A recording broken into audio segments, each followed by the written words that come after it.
As I absent-mindedly prepared for dinner in my luxurious hotel room, I reflected on how my life was going. I thought I had gotten over my ex-wife's infidelity, but I realized I still had some sort of PTSD-like condition. I was dejected when my therapist first brought it up. I mean, how is it, after all, that experiencing a spouse's betrayal is in any way similar to what soldiers go through in combat? I wasn't just upset. I was embarrassed. My therapist eventually convinced me that everyone is different and that I had nothing to be ashamed of, at least not very much. And since I gave away a cool $1 million to programs for ex-military people with PTSD, I eased my conscience. The important thing was that I continued to go to therapy. His advice about what would be helpful if I was looking for another relationship or just having a few one-night stands went in one ear and out the other. I decided that my hand would never betray me or cause me suffering, so I decided that for sexual release, at least for the moment, this was enough for me. While I was teaing my tea, my thoughts thankfully turned from the anxiety associated with memories of my ex's cheating on something more pleasant. You have a lot ahead of you, I tried to cheer myself up. I mean, you're still young at 34, good-looking if the attention from women in the office is legit, and you're rich. At least the last part was true. I was definitely rich. Affording the best room in the upscale hotel I was staying at was no problem for someone of my means.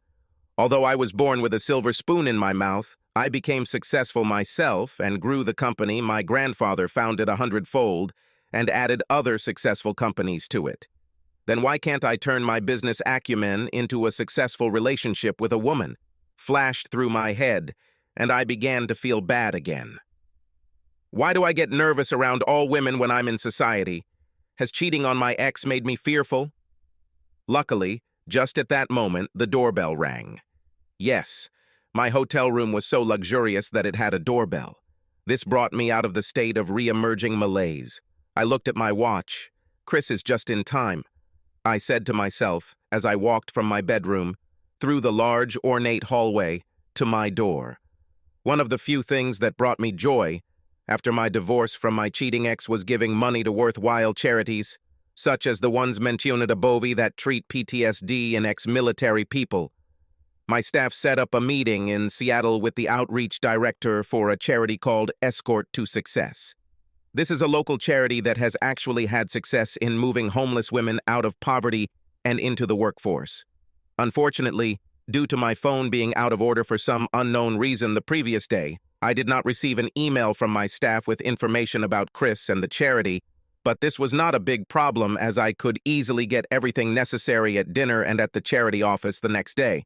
When I opened the door, I was surprised to see a striking woman standing there. I had assumed that Chris was the man, not Christina. She appeared to be about 30 years old, probably 5 feet 8 inches tall, clearly over 6 feet tall in her heels, and was stylishly dressed with a very nice figure, including large breasts. "Hello, are you Brad?" she asked in a hoarse voice. "Brett," I corrected her with a smile. "Brett Connor," I continued, shaking her hand. She seemed a little taken aback by my offer of a hand to shake, but accepted it. She had a strong but soft grip. "I believe you are from Escort to Success," I smiled. Although she was a little taken aback, she answered, "Yes." "Come in," I said, opening the door all the way and moving out of the way. Chris seemed impressed by how richly furnished my room was. She made a number of pleasant comments, some of them indicating that she understood art, and maybe even loved it. I brought her a drink. She wanted a vodka martini, while we talked about the environment. I even asked her if she wanted to take a little tour and check out the view from the bedroom, which had a truly breathtaking view of the city. She oohed and awed accordingly and, standing in the bedroom, began to remove her shawl, made of Kashmiri fabric. "Don't take off your pashmina," I smiled. "We will discuss business in the restaurant, not here. Let's finish our drinks and go." I saw a puzzled expression on her face, but she accepted the program. We finished our drinks in the waiting room, then walked out, got into the elevator, and went down to the lobby. I hope you don't mind a farm-to-table restaurant, I said as we drove down. I'm tired of both steakhouses and new cuisine, I said. Whatever, she replied. As we walked toward the front door together, she almost seemed to expect me to take her hand, which surprised me a little. In Chicago, business partners usually have no skin-to-skin contact, I thought to myself. Maybe things are different in Seattle. As we approached the front door, I asked the doorman if our limousine had arrived. He smiled and waved his hand toward a limousine parked a few cars away in the driveway, and it pulled up. He opened the door for Chris and me, and I handed him a 20, for which he thanked me profusely. After my divorce, I began to tip very generously. As we drove to the restaurant, Chris and I talked about the weather, Seattle politics, local sports teams, and just about everything. Chris seemed very impressed with the limo and even accepted the offer of a drink from the small bar in the car. When we arrived at the restaurant, the driver opened the door for us. His eyes seemed to widen when he saw Chris's slender legs stepping out of the car. I asked him to pick us up in 2 hours, to which he bowed his cap. As I asked, we got the best table in the room, which made me smile as I gave the headwaiter $50, which Chris noticed and made her eyes widen. After we chatted about general things, including art, which Chris seemed particularly knowledgeable about, given her current comments about the paintings in the restaurant and her previous comments about the paintings in my hotel room. We ordered appetizers and wine, and when they brought snacks, we ordered dinner. The dish I chose turned out to be the most expensive on the menu. I had no intention of ordering it, I just thought it was the most pleasant. When Chris asked what I would have and I told her, she asked if she could order the same, and I replied, certainly. She smiled, and I ordered for both of us. While we were eating snacks and drinking wine, I asked her, how long have you been working at Escort to Success? Chris cheered up a little and then replied, 4 years. Was it a pleasant 4 years? I asked. She looked surprised by the question, but after a pause, she answered, everything is fine. Not as desirable as the art job I had before, but after all sorts of layoffs, I couldn't find another job in the arts, and I had bills to pay and 2 small daughters to support.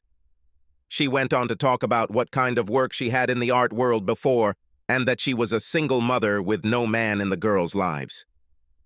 Do you earn more at Escort to Success than at your previous job in the arts? I asked, a little surprised at what she seemed to be implying. She looked puzzled again. Yes. I earn more, she answered, stuttering. What are your current sources of fundraising for Escort to Success?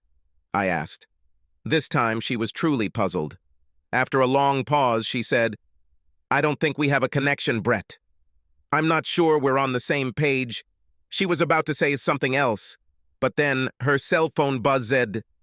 It didn't ring, but I heard the vibration. She took it out of her small purse, looked at the screen, and said, I have to answer. She made a few comments into her phone, and then her eyes widened. At one point she said, holy crap. Then she pressed the mute button on her phone, looked me in the eyes, and said, you didn't order a girl named Tammy today, did you? What are you talking about, Chris? I replied. I realized that this was the first time I had actually called her Chris. My name is Tammy, not Chris, she said, first seriously, and then with a grin. Look, Brett, I don't work for a charity. I work in an escort service. I was supposed to meet a guy named Brad at your hotel, room 2901. What? I replied. Now I, too, was completely puzzled. I'm the only one in 2901, and I didn't ask Tammy. I was scheduled to meet Chris, the development director for the charity Escort to Success. Tammy picked up the phone again. Having said a few words to him, she laughed. 1901, not 2901. Damn it. My handwriting is terrible. It's late. Then she looked at me.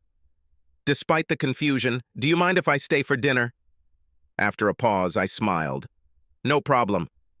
I just need to use your phone when you're done, since I need to make a call myself. She nodded her head. Yes, returned to her phone and said, I'll call you tomorrow, B, and interrupted the conversation. Laughing, she handed the phone to me. I laughed to myself. I called my philanthropy coordinator at home. The first 2 times she didn't answer, perhaps because she didn't recognize the name on the caller ID. But when I called the 3rd time, she said cautiously, "Hello? Dawn, this is Brett. My phone doesn't work, and I'm using a Good Samaritan's phone. Have you heard anything from Escort to Success?" "Yes. Christopher Thompson called about 20 minutes ago and said that he was late and that you were not in the room when he arrived," Dawn answered. Suppressing my laughter, I replied, "Please call and tell him that I will be at the Escort to Success office tomorrow at 11 a.m., not 10, and we will have to skip lunch. Something else has appeared. Call me on this number to confirm." "Okay, Brett," she replied, clearly embarrassed. I handed the phone back to Tammy. "When Dawn calls back, please answer the phone, tell her I'm unwell, and take the message. This will really liven up tomorrow in my office." "Okay, Joker," she laughed. She did as she was asked when her phone buzzed a few minutes later, making sure to answer in her most seductive voice. After she ended the call, we were both laughing so hard that we barely finished our appetizers by the time the main course arrived. Now that everything is cleared up, we had a very fun and interesting conversation. It was truly the first non-work-related extended time I'd spent with a woman since my divorce, and the first social situation since my divorce, in which I wasn't nervous. As the evening went on, I noticed more and more, because I now knew this was not a business, how attractive Tammy was, not her real name. Her name was Susan. She was also charming. I was charming, too. The circumstances were so unique that the anxiety I had felt earlier that evening disappeared, at least for that night. When we had been in the restaurant for 2 hours, since I was without a phone and did not know the number of the limousine driver, I went outside and told him to park within sight of the restaurant and wait for us to get out. The 2 crisp $100 bills I gave him elicited a broad smile and an answer. "Yes, sir." Susan and I essentially closed the restaurant. The staff wasn't upset given the tip I left. As we were leaving, she grabbed my hand, kissed me on the cheek, and said, "It was the best time I've had in a long, long time." There were tears in her eyes. "It was also my best time in a long time, Susan. But why the tears? Even though I'm a call girl, you treated me like an equal, like a date you wanted to impress," she sighed. "Why would I treat you as anything other than an equal? I'm sure I'm better than you at some things, and you're better than me at others, which makes us equal," I replied. Susan smiled widely, kissed my cheek again, and then said, "I would offer you a free service, but the nanny requires me to be back by midnight." As I looked into Susan's captivating eyes, saw the devilish smile on her lips, and then continued my gaze down to her impressive breasts, I confirmed that for the first time since my divorce, I felt sexually attracted to someone. This inspired my answer. "If the nanny gets another $200, can she stay the night?" Susan smiled, took out her phone, and called, "Cheryl, something has come up. If I pay you another $200, can you stay the night?" "Yes, I'm serious." "Great. Call your mom. If you don't call back, I'll assume you can. I'll be home And then she looked at me. "What time tomorrow will I be home?" "At 10, I answered. Susan smiled. 10, she said. "About 7 o'clock tomorrow morning, tell Mrs. Johnson, who lives next door, to come early so you can get home and get to school. Tell her there's extra money for her, too." Susan continued, then looked into my eyes. I raised 2 fingers. "Another $200 for her, too," she continued, and then, after chatting a little more, she broke off the conversation. "Let's go," she grinned, putting the phone in her purse.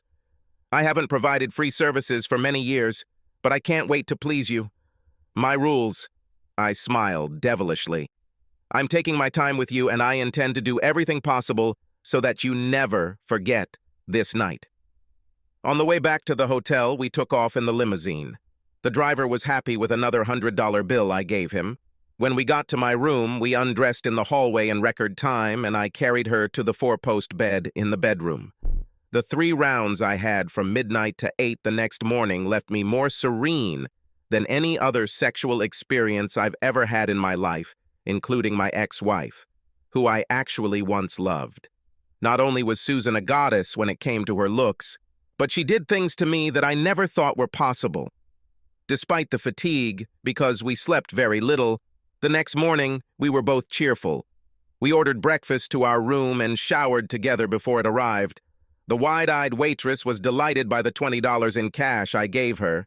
In the morning light, Susan, wet-haired and without makeup, looked even better than the night before. We laughed and kissed and touched each other between bites of breakfast. As soon as we got dressed to get her to the apartment by 10 a.m., I saw the light. "Susan, is there any hope for a real relationship with you?" I asked, seriously. At first, I think Susan thought I was pulling her chain, but as we rode in the limousine to her house, she realized that I was serious. "Why would you ask this question to a call girl who is 4 years older than you and who has 6- and 7-year-old daughters? I mean, I know I'm great in bed, but be serious, dude." "Listen," I replied, "in the 14 hours we were together, I learned more about you than most people do in months, and I really like what I learned. I only care about the future, not the past, and you made me feel more alive than I ever have in my life, even after making billions of dollars in business deals." She looked at me strangely.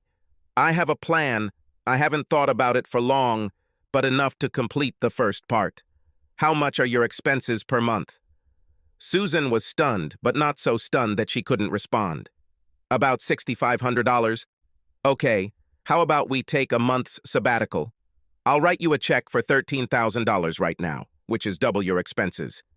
During this month, I will meet your children, we will date, you can visit me in Chicago, and we will see if we are right for each other. This can be with or without sex. $13,000 is not for sex, but so that you can take a sabbatical without harm. What do you say?" "You're serious, aren't you?" she asked. "As serious as a heart attack," I replied. "Come on, a month. What do you have to lose?" She thought for a few more minutes, took her phone out of her purse and pressed the speed dial button. "Hey, Bia, this is Tammy. Can you ask someone to relieve me this week and not assign me for 31 days? I need to take a sabbatical. I don't care what Simone says. I have other job opportunities. She knows that very well. Okay, just call me back and confirm before noon. Bye." As soon as she ended the call, I took my checkbook out of my jacket pocket. "You know, I don't even know your last name," I chuckled, running my pen over it. "Susan Collins." She smiled. I wrote out a check and handed it to her. She stared at him as if she wasn't sure he was real. At that moment, we arrived at the address she gave to the driver. I pulled out $400 in cash from my money clip and handed it to her as well. "This is for Nanny and Mrs. Johnson." I smiled.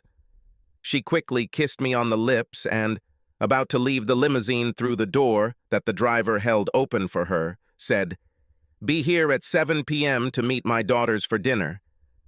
"It will be done," I smiled as she turned and entered her apartment, not forgetting to wiggle her amazing ass. That morning, at Escort to Success, I had a hard time concentrating. I was daydreaming about the night before. However, I learned enough about the charity to be impressed by what they do. I made a donation of $250,000, leaving everyone present very grateful.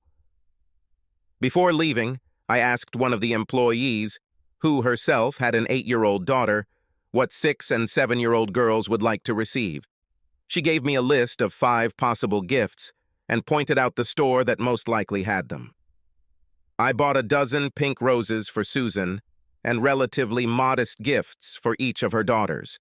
I didn't want to go overboard. I arrived exactly at 7 p.m. The door was opened by the sweetest girl I've ever seen, in a beautiful dress and a bow in her hair. "Hello, are you Mr. Connor?" "Yes. What's your name?" "I'm Misty. I'm 7 years old. Do you like my mom?" She answered. At this time, Susan came up and laughed. "Admit the Fifth Amendment to whatever she asks you about tonight, Brett. Misty will become a prosecutor when she grows up." Susan kissed me on the cheek. She was impressed by the roses. Misty and her less curious little sister, Beth, were also impressed with their gifts. so they immediately warmed up to me. The four of us were bustling around the kitchen, helping prepare dinner, although Misty and Beth seemed to be helping more than I was. By the time we sat down to eat around 7:45, I already felt like I had known them for a very long time. The dinner conversation was interesting.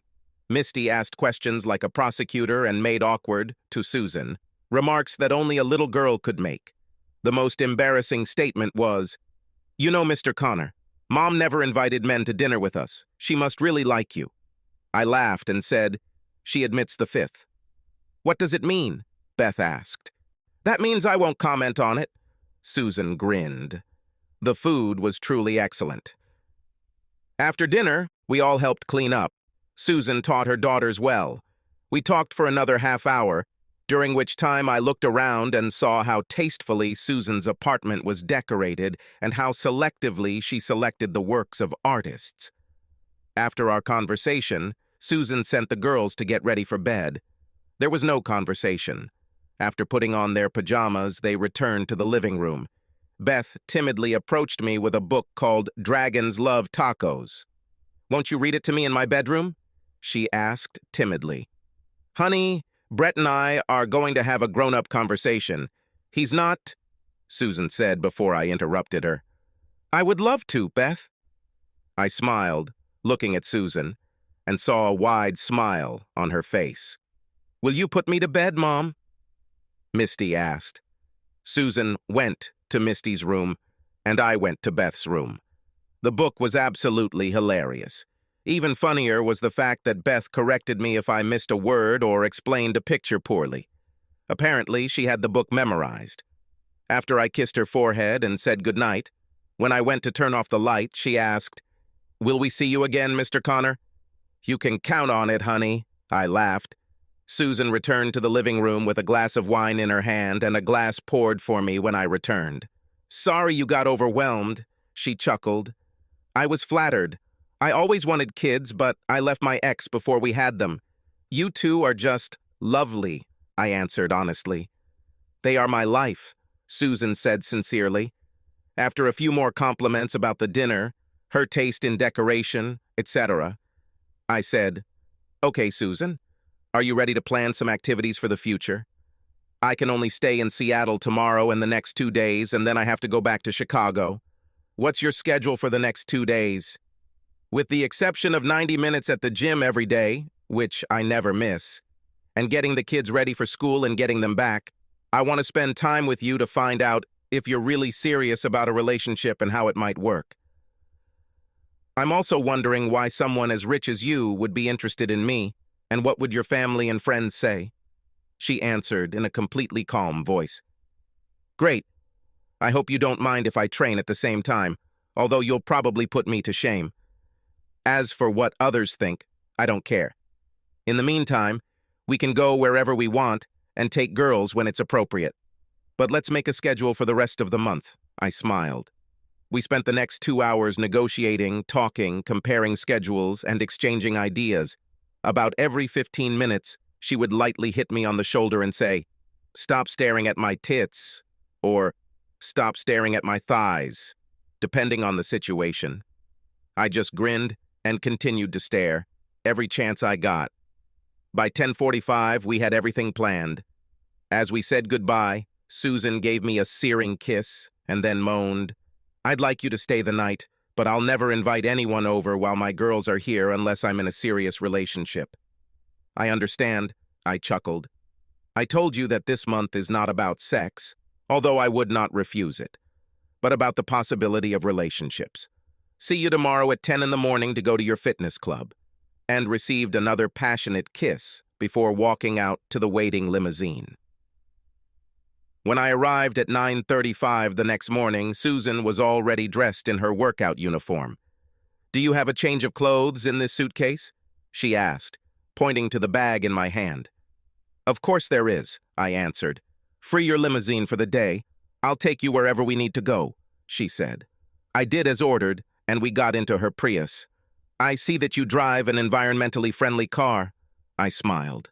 "I need to help save the future for my girls." She smiled back. When we arrived at the fitness club, There was a female administrator and a male owner behind the counter. They greeted Susan warmly, obviously knowing her well. She told the owner, "I have a guest today. I've never invited him before, so I don't know if it's paid." "For our best client, no." He chuckled. Then he looked at me carefully. "Has anyone ever told you that you look like Brett Connor?" He asked. "I get told this a lot," I laughed. "But I believe Brett Connor owns his own gym." The owner laughed too. Susan gave me a playfully indignant look. When we left the counter, she asked, "Are you not only rich, but also famous?" "I may be a little famous among environmentally conscious people because my largest company is the first in the world that has no negative impact on the environment, and I was recently written about in the Wall Street Journal and the New Yorker magazine," I smiled. "But I thought you told me last night that you got here on a private jet. Is that eco-friendly?" "Yes, because for every hour my private jet operates, one of my companies buys an acre of land in the Amazon or Canada and plants it. That's how." Susan smiled widely, kissed me quickly on the cheek, and then said, "Let's get down to business." Over the next 90 minutes, I learned several things. First of all, Susan is a workout fanatic. She had the most intense workouts I've ever seen. Not surprisingly, genetics aside, her body was perfect. Not an ounce of excess flesh and lots of sculpted muscles. Her body was similar to Elizabeth Hurley's. Secondly, when she worked up a sweat in her workout clothes, she could make anyone go crazy just by looking at her. Third, I wasn't the only guy who thought she was the epitome of sexy. Every man there was either staring at her or trying to talk to her. She politely refused all conversations, saying, "Sorry, but I have to finish training and then go to work, so I can't chat." And then she simply ignored them. Although I couldn't match her intensity, I was on a roll when we finished. As we started walking to her car, I asked, "Aren't we going to take a shower here?" "No, we can't have sex in the shower here." She smiled. We actually had sex in the shower at her apartment. For some reason, my fatigue just disappeared when we stepped into her large shower stall together, especially when she leaned over. No wonder it was the best sex of my life. Later that day, we went to get tested for sexually transmitted diseases and visited classic Seattle spots. During a pause in our activities, Susan stopped in the park and said, "I have serious information for you." "Okay," I smiled. "There are two things that I wasn't open with you about during our conversation the evening of our meeting, and one that we haven't discussed yet." She sighed, clearly a little nervous. "Okay," I replied. "And which ones?" "First of all, I hate being a call girl. It's not even good, as I said when you asked the question about how I like it. I only do this out of necessity," she replied, looking from me to the floor of her car. "No wonder," I replied. "What else?" I lied and kept silent about the second one. I lost my job in the art industry because I was arrested for stealing 2 pieces of art from the gallery where I worked. I wasn't the one who stole them, but I got fired and it cost me all my savings, and even went into debt to pay a lawyer to prove my innocence. However, even when the charges were dropped, I was not rehired, and there was a black cloud hanging over my head, so I was unable to find a job in the field that I loved and knew. My bills, coupled with not having a job for several months, had left me in such a dire financial situation that I was worried about how to properly care for my girls. I realized that the only way to get out of debt and properly support my girls was to become a call girl. "What haven't we discussed?" I asked calmly. "The girls' father is my ex-husband. He was my ex and died when the girls were 2 and 3, just before I lost my job. He was very bad with money. He left almost nothing to the girls, and he only had a $5,000 life insurance policy. Who gets a $5,000 policy? Either way, they don't remember him and don't have any male influence in their lives," she said. She looked again between my eyes and the floor. When I didn't answer right away, she continued, "So, if you want to return your check and withdraw your offer, I will readily agree." I thought for a minute or two, then answered, "I really don't want my check returned. I want to continue working as before. If you don't mind, I'll check your background. But unless you turn out to be an axe murderer, I doubt my decision will change." "Agreed?" I smiled, holding out my hand. "Deal." She grinned, and then pushed my hand away and kissed me on the lips. Shortly after this, we picked the girls up from school and had a lovely evening. The next day, I ordered an expedited background check. When it arrived a week later, there was nothing in it that would make me change my mind. Her problem with the law was exactly the same as she described, only apparently unknown to her, because it was dealt with without fanfare. The identity of the man who stole the art objects she was accused of stealing was established. He fled the country. When I told her about this, she was very happy, although she was angry that none of her former employers told her about it. The next 2 days and nights, Friday and Saturday, were very interesting in Seattle. I was able to do business for a few hours a day using my new phone, but I spent most of my time with Susan and her adorable daughters. We did all sorts of fun things, mostly for free, but if there were costs, I was willing to cover them. Little Beth seemed very attached to me and insisted on holding my hand when we walked together. All 3 Collins women were very sorry to see me leave them on Sunday morning. They came with me to the airport to see me off, the 2 girls with a heartfelt hug, Susan with a heated kiss, which she tried to hide from the girls, but apparently failed, as they giggled as I left. The next week, I talked Susan into finding a babysitter for the girls and asked her to fly to see me in Chicago. Although I am indeed rich, my home and furnishings, with the exception of my works of art, are modest for a person of my means.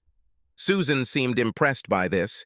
She stayed with me from Tuesday to Thursday, and although the sex was not as long, sporty, or energetic as our first night, it was even better. While I was at work, I asked the driver to take Susan to any art site she wanted to see, including the private galleries and collections I had arranged for her.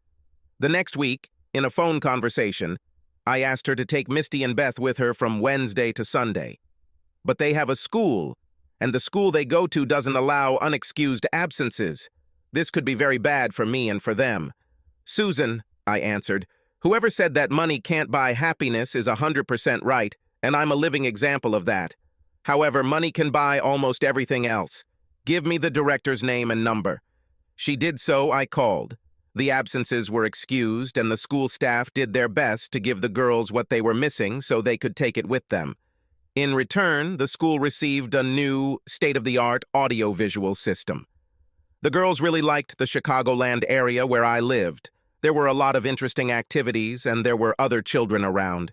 Even though Susan and I pretended to sleep in separate bedrooms, and even though sex was somewhat hampered by the fact that the girls were in the same building, it was still better than any sex I'd ever had in my life before Susan.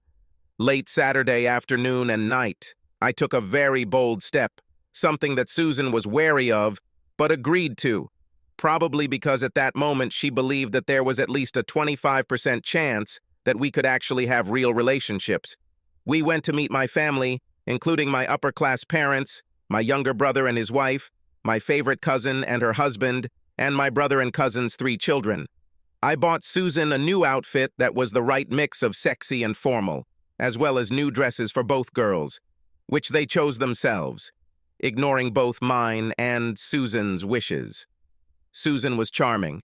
The girls were polite, but also very curious, at least Misty was. And overall, the evening went better than I expected, although all 3 women, at one time or another, playfully chided their husbands for paying too much attention to Susan. On Sunday, we went to the pool at my parents' country club. I don't belong to a country club myself because I find it pretentious, but in my weaker moments I go there and the girls really wanted to swim in the heated pool. Susan was dressed in a conservative one-piece suit, which I was very grateful for, because otherwise she would have given at least a couple of heart attacks to older men. We were having a good time until trouble happened. My ex-wife, Carrie, showed up with her upper-class parents. Carrie is the epitome of new puppy cuteness and cheerfulness. Unfortunately, behind the pleasant facade hides a cheating bitch. Both her parents and mine, who move in the same high society circles, were upset when I kicked her to the curb and enforced the marriage contract, which was mutual for infidelity, although neither of them ever knew the reason. Which is why I threw her out. The divorce proceedings were secret, Carrie didn't tell anyone why I was divorcing her, and I didn't see any reason for it either. I simply refused to talk about it with anyone. I simply put off the conversation saying, "Ask Carrie." She left the marriage with only $100,000 of my money. Adding to the stress of the divorce, I had recently heard from friends, and even from my own father, that Carrie was making noise about wanting to meet and talk to me. I ignored all other people's comments about this possibility. Today, however, I was even more upset to notice that my parents were warmly greeting Carrie. I tried to keep an eye on Carrie so that I could run away if she approached the side of the pool where I was. However, Misty and Beth insisted that I watch them swim and asked me to place objects on the bottom of the shallow water for them to dive for, while Susan made circles. After my activities with the kids, they reunited with Mom and went to the diner for lunch. I returned to my sun lounger in the shade only to be ambushed by Carrie. "Hey, Brett!" she exclaimed joyfully, jumping out of her hiding place. "What do you need, Carrie?" I asked monotonously, without facial expression. "Don't be like that, Brett." "I told you that I'm sorry," she began to say. "Oh, really? When exactly was this?" I snapped. "In all the letters that I wrote to you, of course, since you did not answer my phone calls. My lawyer said that she handed them over to you personally," she sighed. "I didn't read them, but I recycled them so as not to pollute the landfill," I replied sarcastically. She didn't understand what I said. After another one-sided conversation, Carrie began to speak. "You know, you made this a much bigger problem than it really was." As Susan and the girls walked towards me, each girl with an ice cream cone in her hands and Susan with 2 umbrellas, I interrupted Carrie by saying, "Susan, I'm glad you're here. I want you to meet someone who is just leaving, my ex-wife Carrie." "Is this your new girlfriend?" Carrie gasped as she got a good look at Susan, who, even in a one-piece, was the sexiest woman in the pool, or anywhere else as far as I knew. "No, my bride," I grinned. Carrie burst into tears and left. Susan handed me my drink with an umbrella. She knew I didn't like umbrellas in my drinks and was doing it to tease me, and then sat down next to me. There was stony silence for about a minute, and then she turned to me and said monotonously, "I don't remember you asking me to marry you or accepting a marriage proposal, and I don't remember you giving me a ring." Susan, listen," I stuttered nervously. I needed to get rid of this bitch as quickly as possible, and unfortunately, this was the easy way to do it that came into my head. "I'm really sorry. What can I do to make amends?" "Tell everyone she tells and who asks you that it's not true. And a 30-minute back massage tonight. No pranks. Understood?" She snapped. "Got it," I replied. After a few minutes of silence, when the girls came back to sit next to us, everything returned to normal.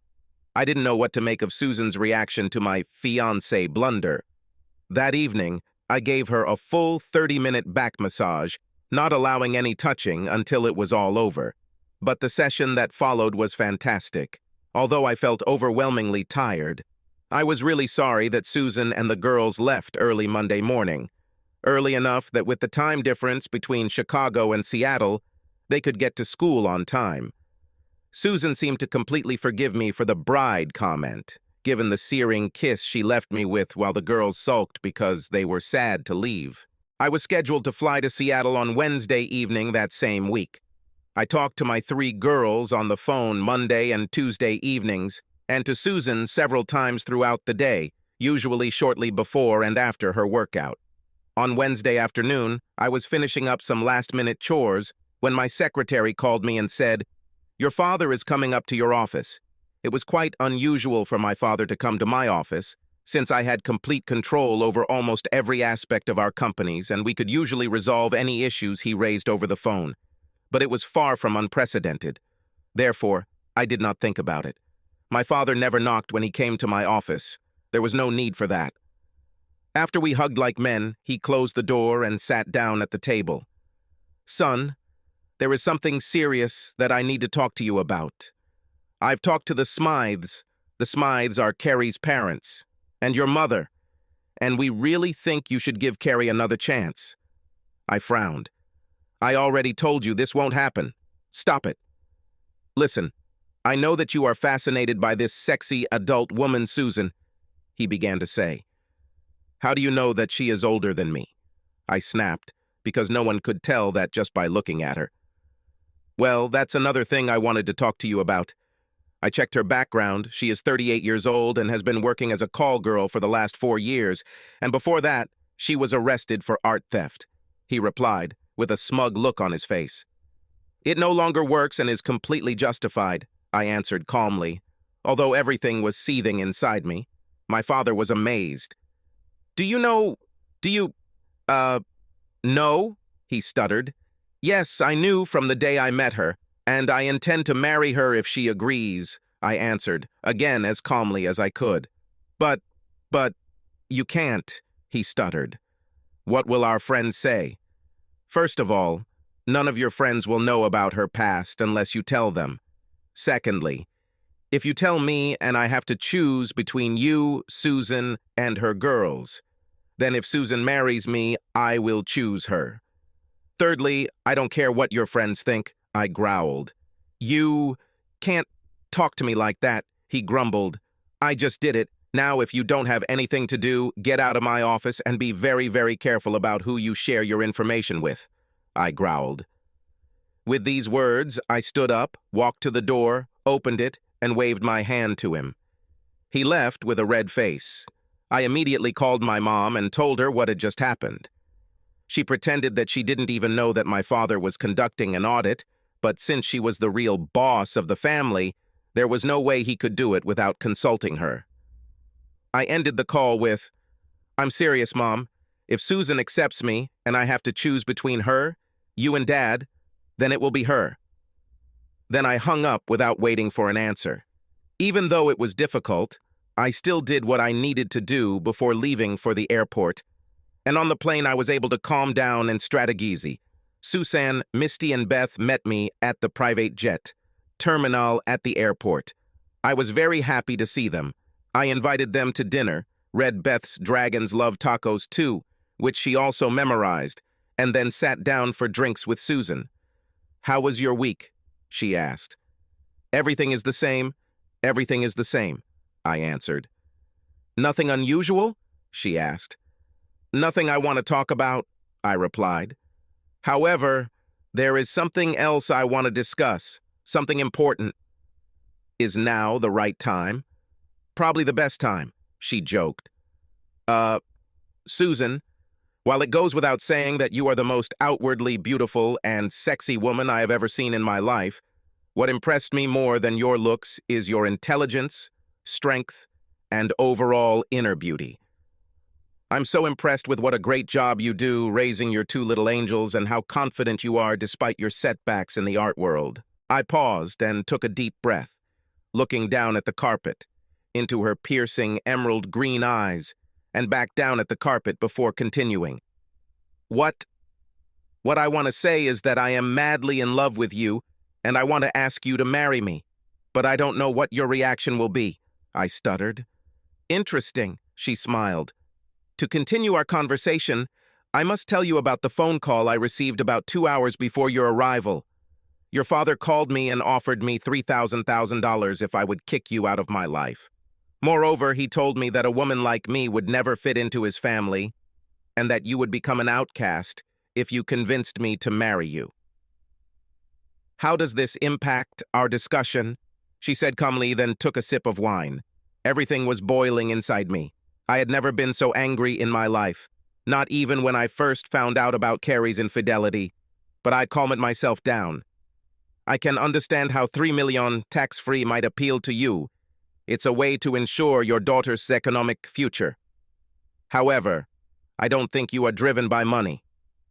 I think you earn what you can, however you can, to survive and raise your girls right, but I don't care about this suggestion. I swallowed and then continued. As for my parents cutting me out of their lives, if they do, it will be their loss. I never told you that I'm infinitely tougher than the rest of my family put together, except for the romance, which is why, at 22, I took over the little company that my grandfather built and that my father broke up, so she became much smaller, and made it one of the largest and most profitable companies in the world, while at the same time treating employees and the environment fairly. I swallowed again. So, I want to say that what my father told you has absolutely nothing to do with what I want our relationship to be. How would my marriage proposal be received? Damn it, she snapped. If you're so cool in other ways, then it's time to become cool in romantic relationships. You'll never know what my answer will be unless you ask. After a long pause, I stood up and said, "1 second." I went to the kitchen, took a strip of aluminum foil and folded it into a loop. Then I walked back into the living room, got down on one knee in front of Susan, held out the aluminum foil hoop, and said, "Suzanne Collins, will you make me the happiest person in the world? Accept this expensive ring and agree to marry me?" She looked at me intently. "Do you think it's a good decision to marry a call girl you've only known for less than a month, especially if it means your family will disown you? If you agree to marry me, no one in my presence, including you, will ever use the phrase call girl again. And yes, I think that's a good decision because I'll get an instant family of 3 women whom I love," I answered. "What if I married you just because you're good in bed and my girls love you?" she asked dispassionately, although there was a sparkle in her eyes. "I would take you no matter the reason," I replied. "What could I do in Chicago to satisfy my needs, besides raising my girls and carnal pleasures with you? I would buy you an art gallery, or get you a job at an art museum, or whatever else you want in the art world," I quickly replied. "Will there be a marriage contract?" "Of course, with a mutual clause about betrayal, as I had with my ex. I guarantee that the terms will be very favorable to you, and as soon as we are married, I will want to adopt Misty and Beth, if they accept me. And once I adopt them, each will receive a $250,000 education trust fund, with you as sole trustee. Do you want more kids?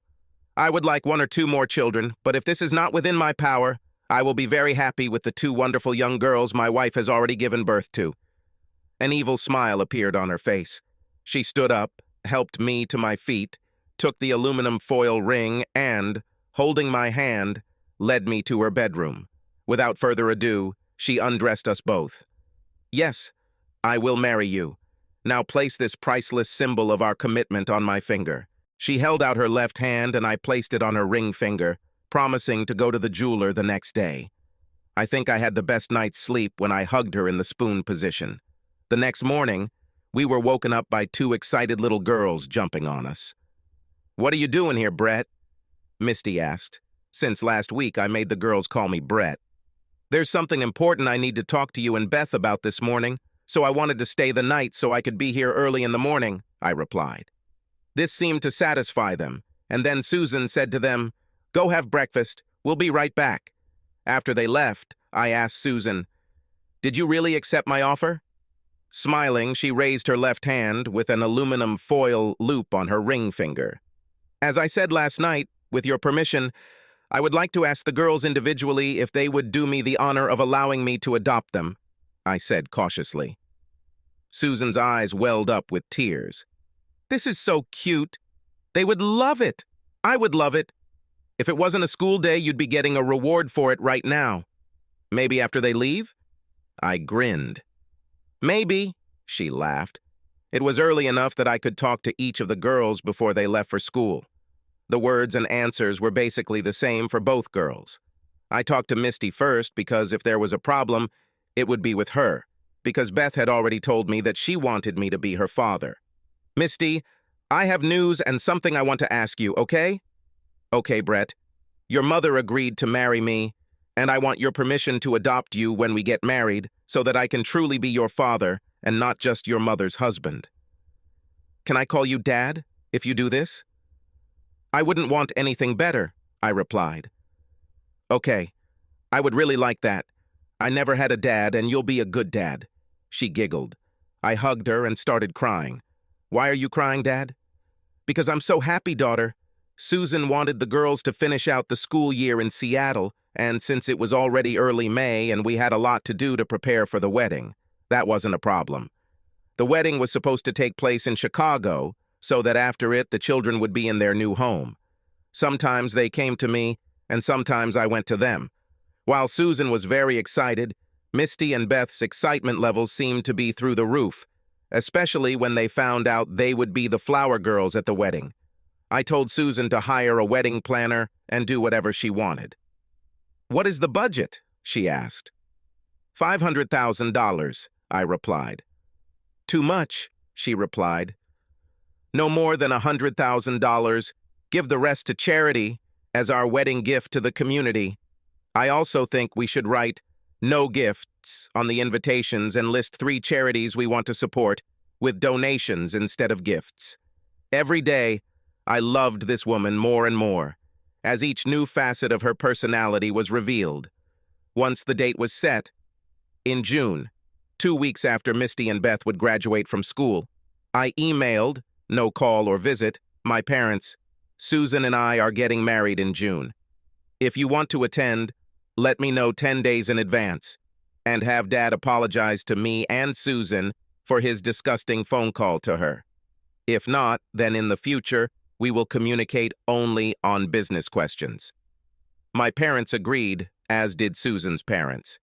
She had been estranged from them ever since she told them she was a call girl, but somehow when they found out she was marrying a billionaire, they started talking to her again. I may be biased, but I think Susan was the most beautiful bride ever, and Misty and Beth were the cutest flower girls. Honeymooning in Aruba still makes me tense up when I think about it.